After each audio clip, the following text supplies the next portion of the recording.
Hello, अस्सलाम वालेकुम। 2016 supplementary paper है। नंबर 1 में कहा जा रहा है, in a binary relation the set of first component of all ordered pair is. Basically binary relation क्या होता है, पहले इसको समझते हैं। मैट्रिक क्लास में वैसे पढ़ा था। बाइनरी रिलेशंस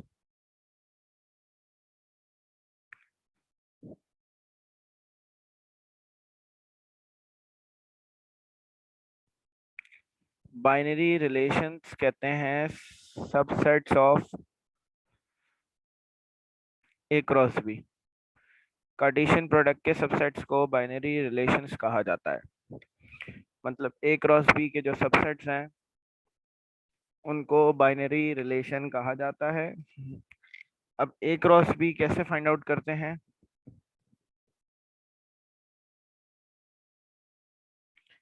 ए आपके पास एक सेट है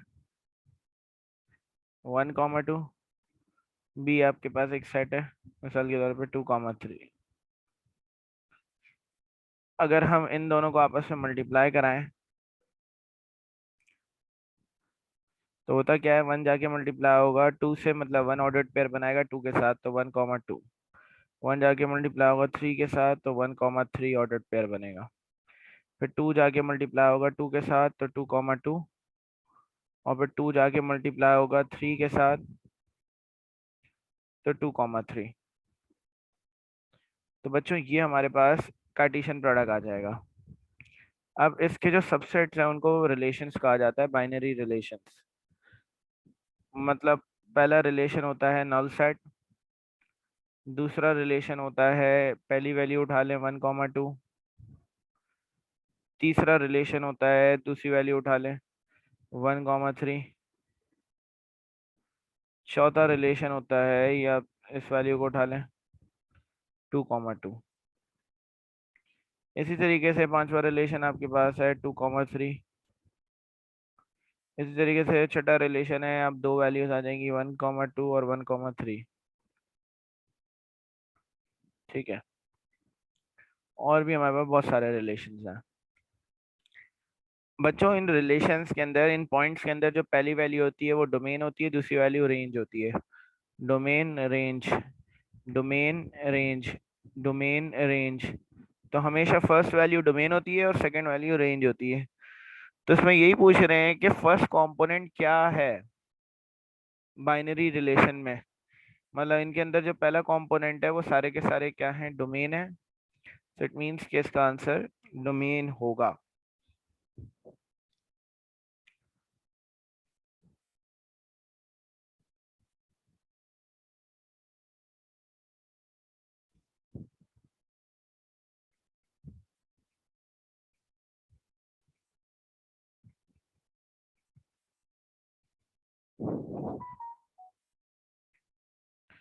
फिर उसके बाद हम चलते हैं नेक्स्ट पे।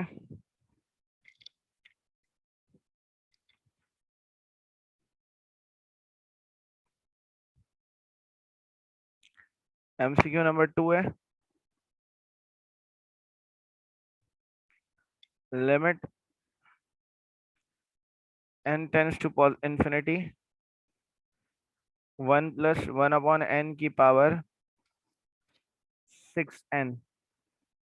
यहाँ पर भी प्रॉपर्टी अप्लाई होगी। बेटा मैंने कहा पहली टर्म 1 होनी चाहिए, लिमिट जब इन्फिनिटी हो। जो नीचे वैल्यू लिखी हुई है वही नंबर वैल्यू ऊपर भी लिखी होनी चाहिए। तो आंसर हमारे पास क्या आता है, ई की पावर में कौन सा नंबर आता है? ई की पावर में एक तो ये वाला नंबर आएगा ऊपर, और यहाँ एन के साथ अगर कुछ लिखा हुआ है तो ये भी आएगा। तो ई की पावर में ये दोनों नंबर्स आएंगे, ये 1 और ये 6। मतलब ई की पावर में आएगी 1 × 6, मतलब ई की पावर 6 इसका आंसर होगा। ई की पावर ए बी। तो ये जो नीचे एन लिखा है और ये ऊपर एन लिखा है, इसको छोड़ के जो भी दो नंबर्स हैं इनका प्रोडक्ट ई की पावर में आ जाएगा।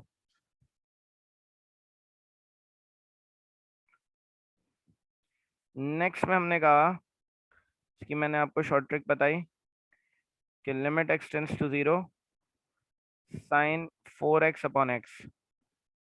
इसकी शॉर्ट ट्रिक ये है कि भाई एक्स ऊपर है, नीचे भी एक्स लिखा है, तो जो नंबर साथ लिखा हुआ है एक्स के, वो नंबर हमारा आंसर आ जाएगा 4।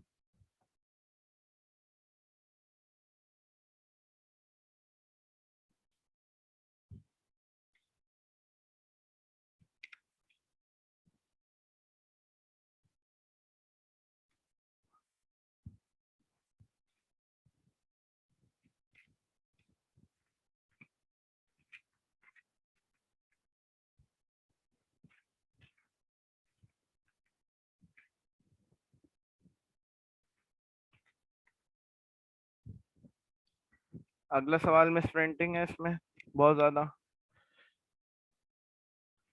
3 फिर से बताइएगा बेटा, इसकी शॉर्ट ट्रिक बताई थी ना मैंने अभी क्लास में, कि भाई अगर नीचे भी एक्स लिखा है और ऊपर भी एक्स लिखा है साइन के साथ, जो भी नंबर यहाँ एक्स का कोफिशिएंट होगा वो हमारा आंसर होगा 4।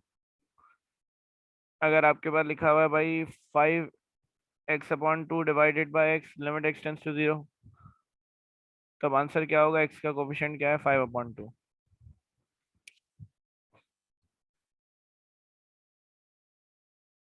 ठीक है।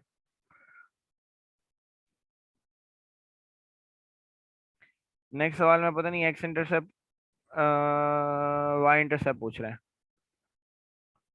अगर वाई इंटरसेप्ट पूछ रहे हैं, Y intercept of the line y is equal to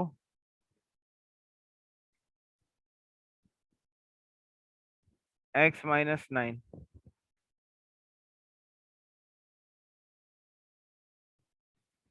but जैसा पहले एमसीक्यू में ये बात हो रही है कि बाइनरी रिलेशन के अंदर जो फर्स्ट कंपोनेंट होता है उसको क्या कहते हैं? बाइनरी रिलेशंस होते हैं subsets of A cross B. A cross B मतलब ए और बी को अगर मल्टीप्लाई कराएं हम, तो 1 जाके 2 से मल्टीप्लाई होगा तो 1,2 आएगा, 1 जाके 3 से मल्टीप्लाई होगा तो 1,3 आएगा, 2 जाके 2 से मल्टीप्लाई होगा तो 2,2, 2 जाके 3 से मल्टीप्लाई होगा तो 2,3 आ जाएगा। अब इनके सबसेट्स बनेंगे, R1 नल सेट है, फिर R2 पहली वैल्यू, फिर R3 1,3 फिर R4 2,2। अब इन सब में जो पहली वैल्यू है ना, वो बेसिकली क्या होती है? डोमेन, और दूसरी वैल्यू होती है रेंज। तो डोमेन रेंज होती है। तो फर्स्ट कंपोनेंट को डोमेन कहते हैं, अगर सेकंड कंपोनेंट पूछते तो वो रेंज होती है।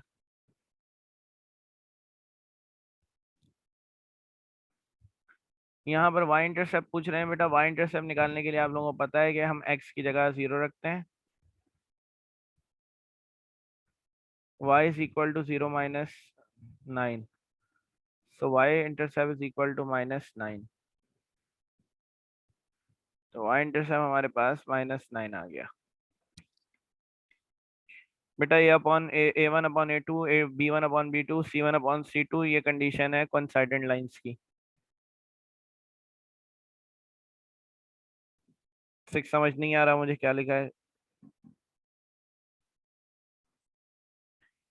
पार्ट 7 में कह रहे हैं H² is greater than AB। अगर AB को उधर ले जाएं तो H² - AB is greater than 0। 3.3 में लिखवाया था कि अगर H² - AB इक्वल टू 0 होता है तो लाइंस कोइंसाइडेंट होती हैं। अगर H² - AB ग्रेटर देन 0 होता है तो लाइंस रियल होती हैं और अलग अलग होती हैं। बेटा कोइंसाइडेंट वाली ये है कि भाई A1/A2, B1/B2, C1/C2, ये रेशियोज हैं किसके? तीनों इक्वेशंस में एक्स का कोफिशिएंट A1, वाई का कोफिशिएंट B1 कांस्टेंट। सही है। ये सारे इक्वल होंगे, मतलब A1, B1, C1 ये इक्वल होंगे, तभी इनका जो रेशियो है वो इक्वल आएगा। A1/A2, B1/B2, C1/C2। तो इसको हम कोइंसाइडेंट कहेंगे। अगर A1/A2, B1/B2 बराबर ना हो C1/C2 के, तो इसको हम कहते हैं पैरेलल। तो ये पैरेलल की कंडीशन है।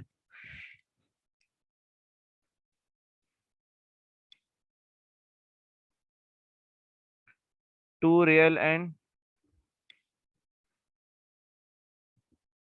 डिस्टिंक्ट लाइंस, अलग अलग लाइंस होंगी। two real and distinct lines passing through origin. The point of concurrency of altitudes of a triangle is called orthocenter. Altitudes की concurrency को orthocenter कहते हैं, medians की concurrency को centroid कहा जाता है, angle bisectors की concurrency को in center कहा जाता है.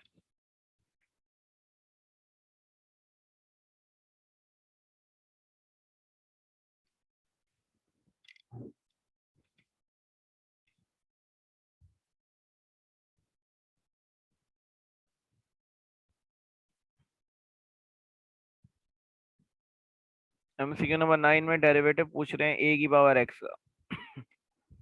अब बेटा पावर में वेरिएबल आ गया, डायरेक्ट डेरिवेटिव नहीं निकाल सकते, तो हमें इसको टी के बराबर सपोज करना पड़ेगा. Let T is equal to A की पावर एक्स. दोनों साइड्स पे ln लगा देंगे.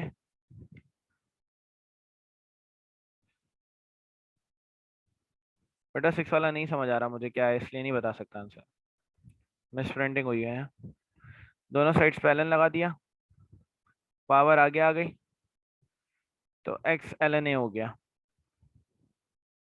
डिफरेंशिएट करेंगे इसको, दोनों साइड्स पे डी अपॉन डी एक्स आएगा. ln t का derivative 1 upon T into derivative of T, तो D T upon D X आ गया. x का डेरिवेटिव 1 हो जाएगा, ln x ln a क्योंकि कोफिशिएंट है तो ये ऐसे ही रहेगा. D T upon D x बराबर आ जाएगा, टी यहाँ डिवाइड हो रहा है वहाँ मल्टीप्लाई हो जाएगा, T ln a. D T over D x बराबर आ जाएगा a की पावर x ln a.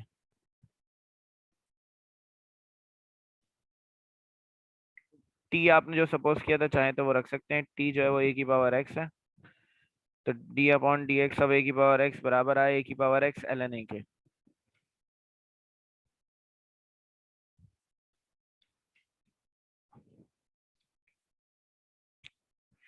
पूछ रहे हैं एक्सेलरेशन किसके बराबर है. ये चैप्टर नंबर 5 पढ़ाते हुए बताया था मैंने कि D S upon D T बराबर होता है वेलोसिटी के.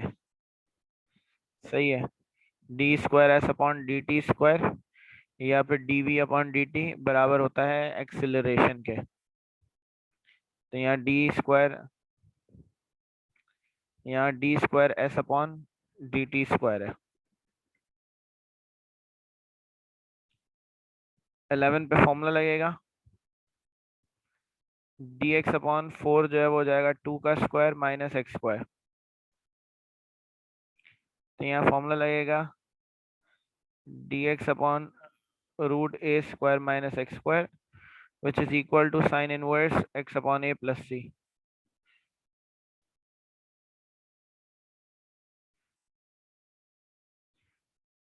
a की जगह 2 आ जाएगा प्लस c आंसर आ गया.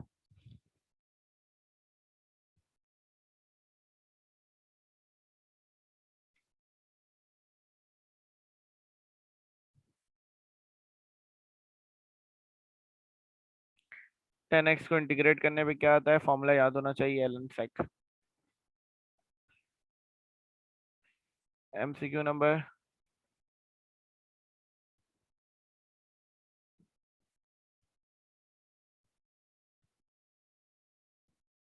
रिकॉर्डिंग दे दूंगा, ये बात कोई मसला थोड़ी है.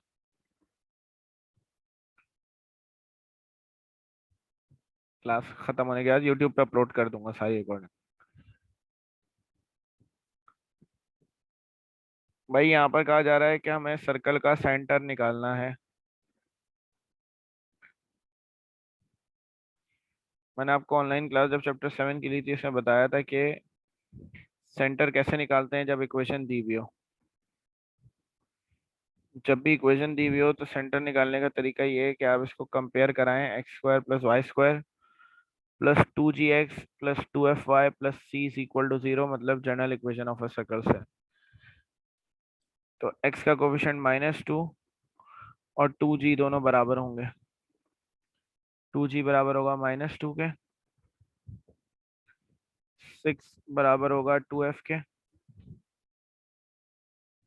मतलब 2f is equal to 6. So g is equal to -1, f is equal to 3. Centre के coordinates minus g comma minus f है, तो माइनस जी का मतलब है जी की साइन चेंज कर देंगे और एफ की भी साइन चेंजिंग कर देंगे, तो 1 कॉमा -3 इसका करेक्ट आंसर हो जाएगा।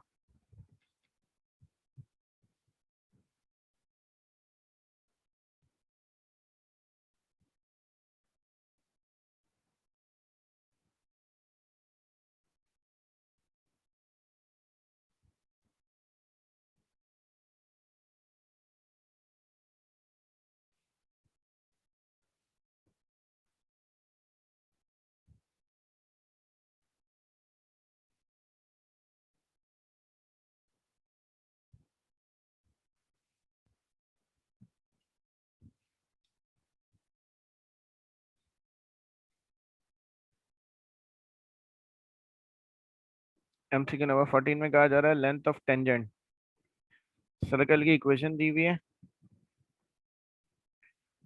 लेंथ ऑफ टेंजेंट निकालनी है और पॉइंट दिया हुआ है। बेटा बहुत आसान सा तरीका है लेंथ ऑफ टेंजेंट निकालने की, जो समझ ले ट्रिक है वो ये है कि आप इस इक्वेशन को उठा के स्क्वायर रूट में रख दें, जो भी इक्वेशन है एक्स और वाई की जगह ये वैल्यूज रखते हैं,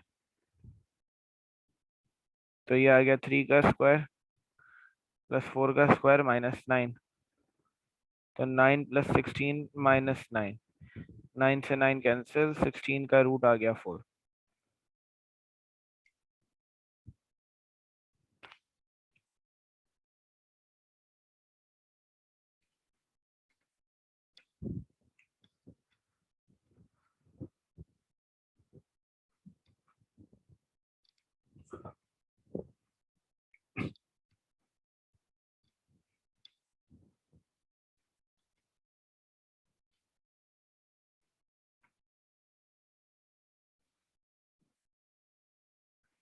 15 में कहा जा रहा है π/2 और 0 लिमिट है, cos x dx को इंटीग्रेट करना है। बेटा cos को इंटीग्रेट करने पे sin x आ जाएगा, इसके ऊपर लिमिट अप्लाई होगी π/2 और 0, तो यह आएगा sin π/2 minus sin 0, sin π/2 1, sin 0 0, तो 1 आंसर आ गया।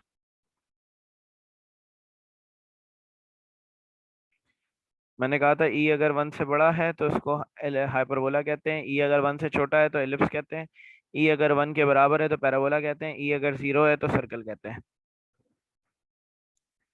Length of latus rectum of the ellipse, ellipse की लेंथ ऑफ लेटेस्ट रेक्टम जो है, बेटा मैंने क्या बताया था कि अगर ई 0 है तो सर्कल है, ई 1 है तो पैराबोला है, ई अगर ग्रेटर देन 1 है तो हाइपरबोला है, ई अगर लेस देन 1 है तो एलिप्स है।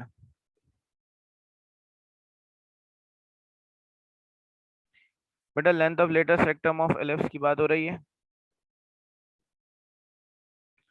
Length of latest rectum parabola की जो है मॉड 4 है, एलिप्स की पूछ रहे हैं, एलिप्स और हाइपरबोला की सेम होती है, 2b² / a होती है। लेंथ ऑफ लेटेस्ट रेक्टम याद रखनी है, एमसीक्यूज आता है ये बहुत बार। तो length of latus rectum hyperbola और एलिप्स की 2b² / a होती है, और length of latest rectum parabola की मॉड 4a होती है।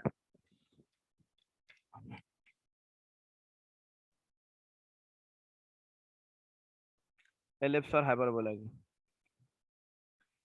यहाँ पे कहा जा रहा है कि डॉट प्रोडक्ट निकालना है।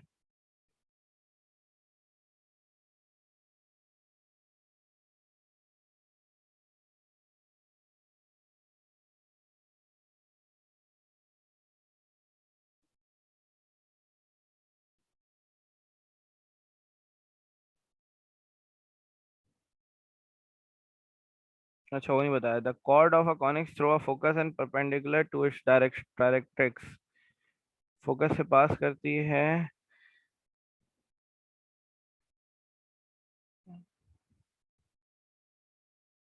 Perpendicular to its axis, latus rectum, latus rectum parabola में बताया था ना कि एक ऐसी लाइन जो कि फोकस से पास करे और 90 डिग्री का एंगल बना है यहाँ पर। तो ये लाइन फोकस से पास कर रही है और 90 डिग्री का एंगल बना रही है एक्सिस से। तो इसको लेटेस्ट रेक्टम कहते हैं। इन दोनों का डॉट प्रोडक्ट निकालना है। डॉट प्रोडक्ट में क्या होगा, आई वाली वैल्यू आई से मल्टीप्लाई होगी, तो 2 1 ज़ा 2, आई डॉट आई। जे वाली वैल्यू जे से मल्टीप्लाई होगी, -4 और 1, तो -4 जे डॉट जे। के जाके मल्टीप्लाई होगा 2 के से, 2 के डॉट के। तो I dot I 1, J dot J 1, के डॉट के 1। तो 2 -4 + 2, तो 0 आ गया।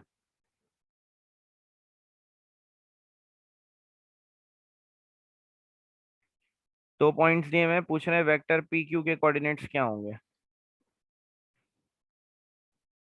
तो बेटा पी क्यू के कोऑर्डिनेट हमेशा निकालने का तरीका क्या है, final point minus initial point. Final point Q है, माइनस इनिशियल पॉइंट है आपके पास पी। तो क्यू आपके पास दिया हुआ है इन्होंने -1, -2, -4, -2, 1, -3। पहली वैल्यू पहले से माइनस होगी, -1, -2। दूसरी वैल्यू दूसरी से 2 -1। तीसरी तीसरी से 4 + 3, -3, 1 और 7।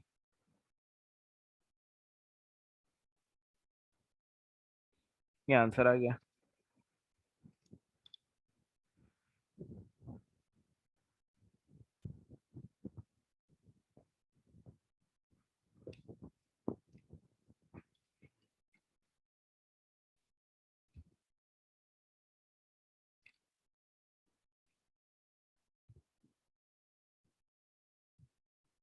पूरे तो नहीं हो पाएंगे भाई, मैक्सिमम जितने, हाँ बोर्ड से पहले पूरे करा देंगे, बोर्ड के पेपर से पहले। आज के दिन तो जितने मैक्सिमम हो जाएंगे कर लेंगे। ऐसे ही है। वैसे भी कल जो शायद आप लोगों का एमसीक्यूज पेपर है, वो भी पेपर आपको साथ लेके जाना होगा, और आंसर की भी आपको साथ लेके जानी होगी। खुद ही चेक करना होगा उससे वहां पर पेपर को, और फिर आंसर की और पेपर साथ लेके जाना होगा। बेटा रात तक तो नहीं है, एक पेपर और सॉल्व करा रहा हूँ बस। ये एमसीक्यूज वाला आपको खुद चेक करना पड़ेगा, आंसर की आपको दे देंगे वहीं पर ही पेपर में। वो मुझे पता है, वो तो खुद भी बच्चे चेक कर लेंगे, मैं उसका मकसद नहीं है। मैं बेसिकली असल मकसद मेरा ये है कि एमसीक्यूज आपको आ जाए।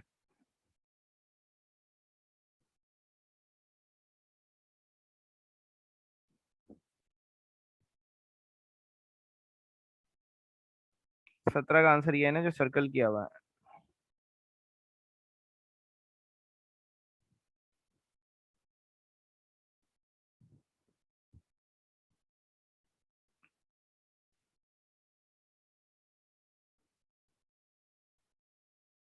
कोई मसला नहीं, सारे करा दूंगा मैं।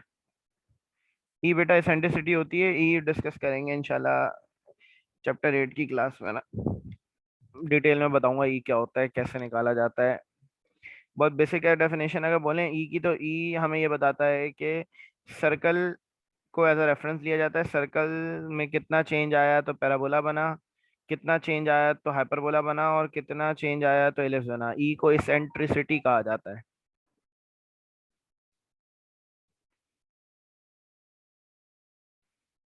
ई इसेंट्रिसिटी कहलाती है। मंडे को आप लोगों की क्लास लूंगा वैसे मैं लंबी। बेटा पी क्यू जो है, कल की भी मैं कोई सेटिंग बना रहा हूँ, अगर बन जाती है तो 20 बता रहा हूँ। पी क्यू जो है, अगर कल फिजिकल नहीं हो पाई तो ऑनलाइन क्लास लूंगा। पी क्यू अगर वेक्टर निकालना है तो हम क्या करेंगे, क्यू माइनस पी करेंगे। मतलब final point minus initial point हमेशा। तो फाइनल पॉइंट है आपके पास -1, 2, 4, और इनिशियल पॉइंट है 2, 1, -3। इनको माइनस कराएंगे, -1 और -2 तो -3, 2 -1 तो 1, 4 माइनस -3 तो 7 आ गया। चैप्टर 8।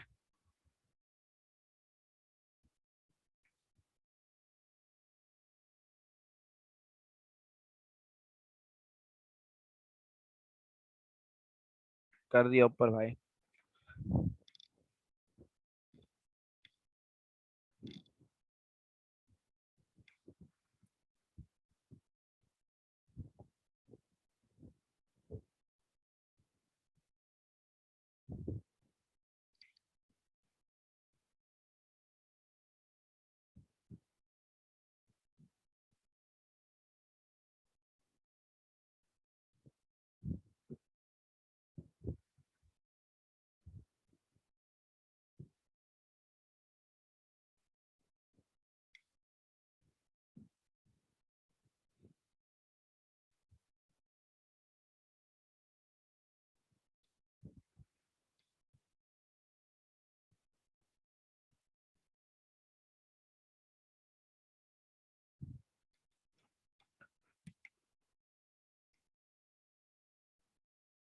ज्यादातर पास पेपर से ही एमसीक्यूज।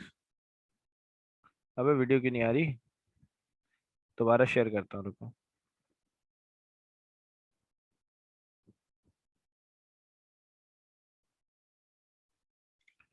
नेक्स्ट पेपर पर आ गए।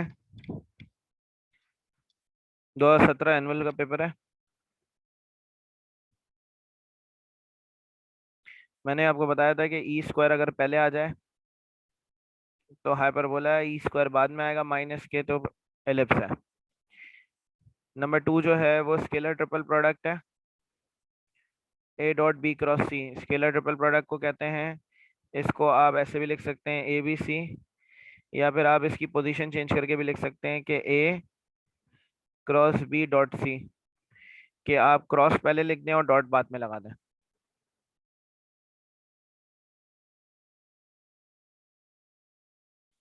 If a b are perpendicular then a dot b is equal to zero. अगर ए और बी परपेंडिकुलर हैं तो इनका डॉट प्रोडक्ट जीरो के बराबर होगा। पार्ट 4 में पूछ रहे हैं कि जो फंक्शन है। हाँ मैं कर दूंगा सेंड। पार्ट 4 में कहा जा रहा है कि फंक्शन इवन है, ऑड है, या दोनों में से कोई भी नहीं है। फंक्शन है साइन एक्स कॉस एक्स। मैंने आप लोगों से कहा था कि आपको कैसे पता चलेगा कि फंक्शन इवन है या ऑड है? आप एक्स की जगह माइनस एक्स रख दें हमेशा। तो जहां जहां एक्स है वहां माइनस एक्स आ गया। अगर आपको शायद याद हो, आप लोगों ने फर्स्ट ईयर में पढ़ा है कि sine minus theta minus sine theta के बराबर है, और cos minus theta cos theta के बराबर है। तो साइन माइनस थीटा की जगह माइनस साइन थीटा आ गया, मतलब माइनस साइन एक्स आ गया। कॉस में माइनस की साइन खत्म हो जाएगी, तो ये आ गया माइनस का साइन एक्स कॉस एक्स। तो आपके सामने फंक्शन है साइन एक्स कॉस एक्स। तो फंक्शन तो आ गया है, उसके साथ माइनस की साइन आ रही है, मतलब ये हो गया f of minus x is equal to minus f of x. तो फंक्शन के साथ क्योंकि माइनस की साइन आ गई है तो ये ऑड फंक्शन कहलाएगा। अगर माइनस नहीं आता, प्लस की साइन होती, तो फिर ये इवन कहलाता।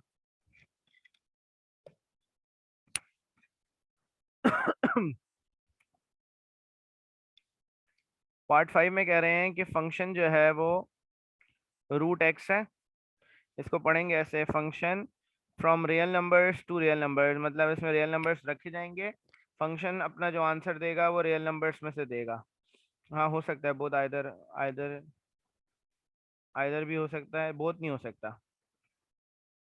Sorry, neither even nor odd हो सकता है, बोथ नहीं हो सकता कि इवन और ऑड दोनों हो जाए। Function from real numbers to real number is given by f of x is equal to root x, find f of 16। Simple काम करना है, एक्स की जगह 16 रखना है। तो 16 का रूट हमारे पास 4 आ जाएगा।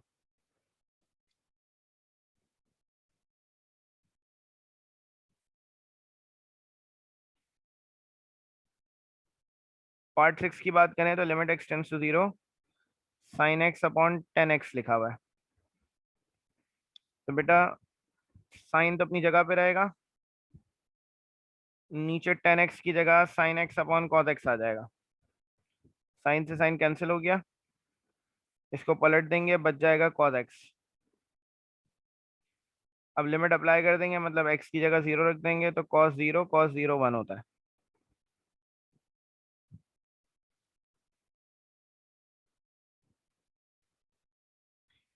Every linear equation represents a straight line. Linear equation हमेशा स्ट्रेट लाइन को रिप्रेजेंट करती है, और 2 डिग्री इक्वेशन जो है वो कर्व को रिप्रेजेंट करती है। तो लीनियर इक्वेशन हमेशा एक स्ट्रेट लाइन को रिप्रेजेंट करेगी। लीनियर का मतलब ही ये है कि सीधा होना।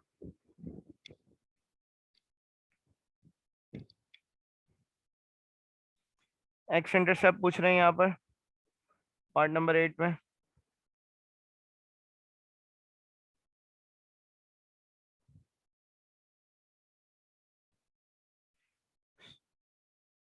तो आप लोगों को पता है एक्स इंटरसेप्ट निकालने के लिए क्या करते हैं, वाई को 0 पुट करते हैं।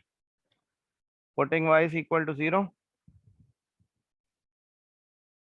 0 is equal to x square plus x minus 6। Middle term breaking करेंगे, 3x minus 2x minus 6 is equal to 0। X common आ गया, x+3 माइनस 2 आ गया, x+3। x+3 into x minus 2, इधर और करेंगे, x+3 0 के बराबर है, x-2 0 के बराबर है। x आ गया -3 और x आ गया 2।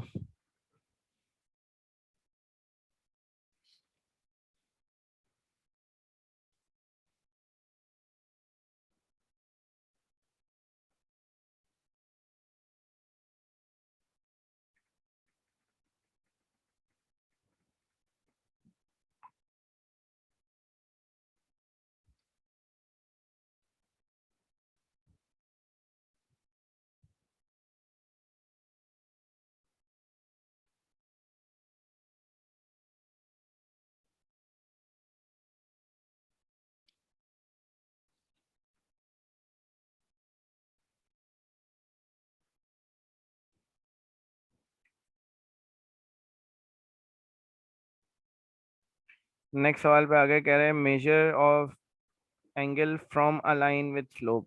फ्रॉम का मतलब है m2, with to the line का मतलब है m1। m1 m2 हमारे पास दिया हुआ है, एंगल निकालना है, tan theta is equal to m1 minus m2 upon 1 plus m1 m2।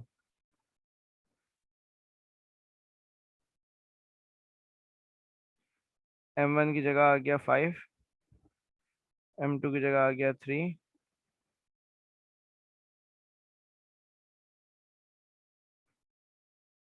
5 minus 3 2, 3 5 15, 2/16 मतलब 1/8।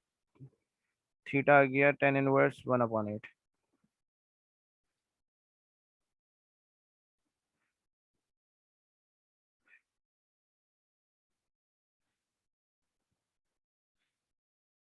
नाइन दोबारा आयान बेटा, क्या कहते हैं, मैंने ये कहा कि एंगल यहाँ निकालना है, मेजर ऑफ एंगल थीटा निकालना है। तो आपको याद होगा मैंने चैप्टर 2 में बताया था कि जहाँ फ्रॉम लिखा हुआ हो उस लाइन के स्लोप को m2 कहेंगे, जहाँ टू दी लाइन लिखा हो उस लाइन के स्लोप को m1 कहेंगे, और फिर इस एंगल का फॉर्मूला लगेगा, हमारे पास रिजल्ट आ जाएगा।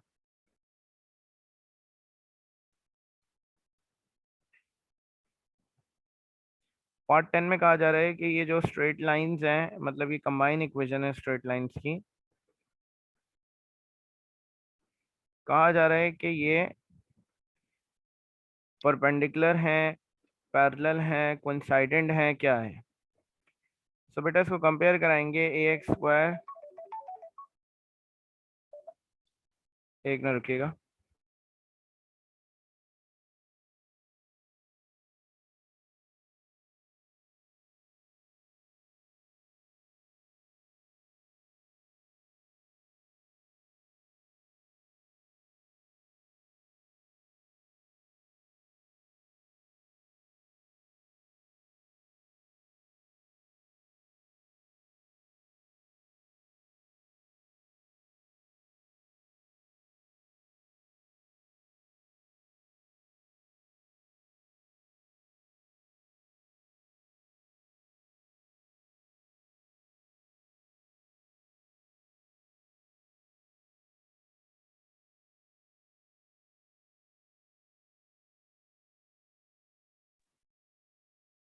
देखते हैं। इसको भी कंपेयर करेंगे, 2xy plus b y square is equal to 0। यहाँ पर a बराबर हो गया 2 के, 2h बराबर आ गया -16 के, और b बराबर आ गया 2 के, तो h आ गया -8। बेटा कोइंसाइडेंट लाइंस या पैरेलल लाइंस के लिए हम कंडीशन चेक करते हैं, h square minus a b. तो h की जगह आ गया -8 का स्क्वायर, a की जगह आ गया 2, b की जगह आ गया 2, 64 माइनस 0, तो 60 इज नॉट इक्वल टू 0। तो इसका मतलब लाइंस कोइंसाइडेंट है ना पैरेलल है। फिर परपेंडिकुलर की कंडीशन है a plus b is equal to 0। तो a आपके पास है 2, b आपके पास है 2, तो 4 इज नॉट इक्वल टू 0। तो परपेंडिकुलर भी कंडीशन प्रूव नहीं हो रही, तो ऑब्वियसली इसका मतलब है कि ये नाइदर परपेंडिकुलर नॉर पैरेलल है।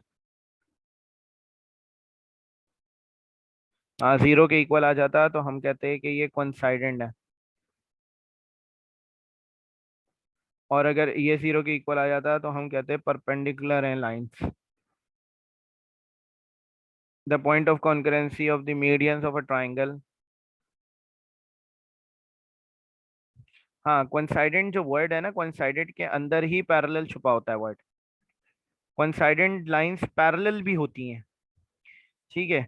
मतलब ये दो लाइंस पैरेलल हैं, इसी तरीके से दो लाइंस अगर एक के ऊपर एक लाई कर जाएं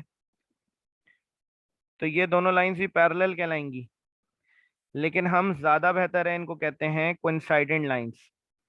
और पेयर ऑफ लाइंस पैरेलल के साथ साथ कोइंसाइडेंट होती हैं, खाली पैरेलल नहीं होती, कोइंसाइडेंट होती हैं। पैरेलल कभी भी नहीं लगेगा, इसका आंसर कोइंसाइडेंट लगेगा हमेशा, क्योंकि पेयर ऑफ लाइंस ओरिजिन से पास कर रही होती हैं। मतलब ये जो इक्वेशन है ये ओरिजिन से पास कर रही होती है, और ये दोनों लाइंस पैरेलल तभी होती हैं जब दोनों कोइंसाइड कर जाएं। तो इसका आंसर अगर ये प्रूव हो जाता तो हम कोइंसाइडेंट पे टिक करते। तो भाई the point of concurrency of the medians of a triangle, medians की कॉन्करेंसी को सेंट्रॉइड कहते हैं। A function f of x is maximum at x is equal to a if f double dash a is less than 0। ये condition आप लोगों को याद है। ये लिंक किसी वक्त खत्म हो जाएगी मीटिंग, दोबारा से ज्वाइन करिएगा ताकि हम ये एमसीक्यूज कंप्लीट कर लें।